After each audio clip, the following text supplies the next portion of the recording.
Okay, so today we're diving into something pretty interesting. Um, Religious leaders and their response to some of Donald Trump's policies, specifically his immigration plans. Yeah, and to unpack this whole thing, we're going to be taking a look at a transcript from The Ring of Fire. It's a YouTube channel, and they do commentary on, current events, politics, that kind of thing. Right, so it'll be interesting to see what they have to say about this whole situation, especially, with religion and politics often kind of clashing. Exactly. And right off the bat, what's really striking is this sermon by Bishop Marion Budd that they highlight. Yeah, what was she saying?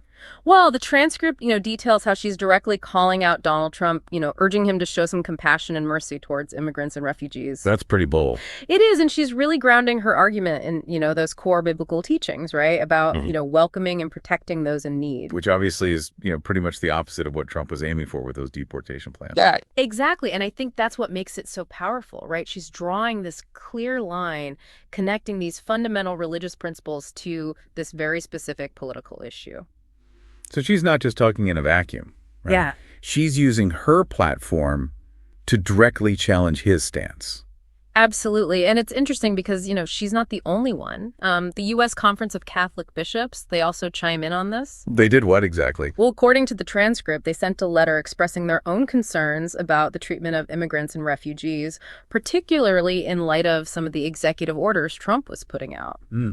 What kind of things were they worried about? Well, they don't go into specifics in the letter, but you can kind of read between the lines, right? Talking about potential family separation and detention policies, things like that. Yeah, that definitely raises some ethical red flags. Absolutely. And they actually go beyond just immigration. They also bring up other issues like foreign aid, the death penalty, even the environment. So they're taking a pretty broad stance here, not shying away from anything. Right. And I think that's important because they specifically emphasize that the church's teachings, they're not, subject to change based on who's in power. So they're drawing a line in the sand saying this is what we stand for, regardless of the political climate. Exactly. And now the Ring of Fire commentary in this transcript, it brings in another really fascinating perspective. They lay it on me. Well, so they're acknowledging, the bishop's position on these issues, right? Their stance on immigration as a good thing. But they also point to something interesting. The bishop's, long-standing focus on what they call the unborn.